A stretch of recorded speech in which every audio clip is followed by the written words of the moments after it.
ভিনরাজ্যে বাংলাভাষীদের হেনস্থা নিয়ে সরগরম রাজ্য রাজনীতি। বিষয়টি নিয়ে ইতিমধ্যেই সরব হয়েছে বঙ্গের শাসক দল। এই আবহে হরিয়ানার গুরগাঁওতে কাজ করতে গিয়ে নিরাপত্তাহীনতার অভিযোগ তুললেন অনিল বর্মন নামে রাজ্যের এক পরিযায়ী শ্রমিক। ফালাকাটা জটেশ্বর নিবাসী ওই পরিযায়ী শ্রমিকের অভিযোগ, সেখানে বাংলা ভাষায় কথা বললেই হেনস্থার শিকার হতে হচ্ছে।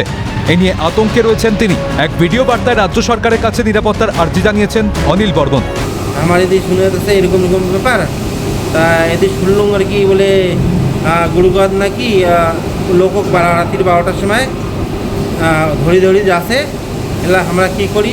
তারপরের দিনে শুনি বলে এরকম ব্যাপার, বলে এদিকে খিড়কি ধোলা যাচ্ছে নাকি, এদিকে না লোকজন বলে ধরে গেছে।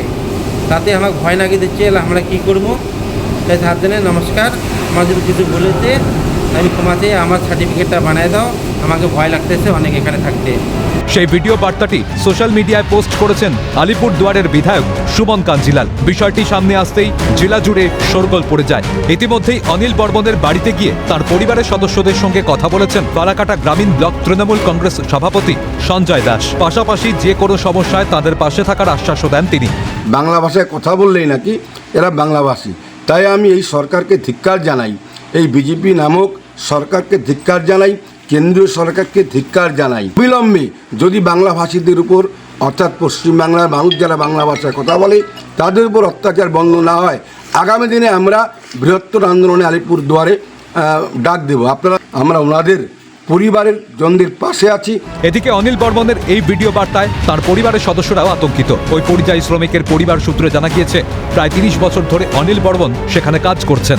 আটকায় রাখবে বলে বলছে, কি ধরলে ছাড়বে না আমার ভাইকে। হ্যাঁ, কি দোষ, কি কারণ? কিছু দোষ নাই, মনে করা কি কিসে কি টাইটেল বাংলাদেশিয়া না কি, ওই ভয়তে আমার ভাই ওইখানে ভয় পাচ্ছে বলে আমাকে যদি রাত্রে ওঠায় নিয়ে যায় আমি কি করব।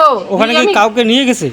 ওইখানে নিয়ে গেছে নাকি বলে ওইখানে ধরছে, ওইটা মনে করো আমি এটা তো আর মিথ্যে কথা বলতে পারবো না। না এখন আপনার দাবি হচ্ছে ভাইকে যেভাবেই হোক কি করি আনি নাকি হরিয়ানার থেকে যেন বাংলায় আনা যায়, সেটাই আপনার এখন মূল উদ্দেশ্য। হ্যাঁ হ্যাঁ, গতকাল তো প্রশাসন সবটা জেনেছে এবং জেলা পুলিশ প্রশাসন এবং পশ্চিমবঙ্গ পুলিশ তার সঙ্গে যোগাযোগ করেছে। প্রশাসন যত দ্রুত সম্ভব আমাকে জানিয়েছে যে তাকে যা যা সহায়তা দেওয়ার সব দেবে।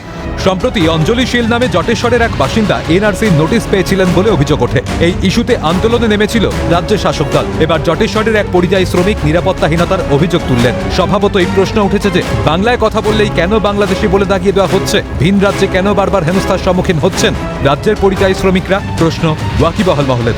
বিশ্বজিৎ চক্রবর্তীর রিপোর্ট, ক্যালকাটা নিউজ।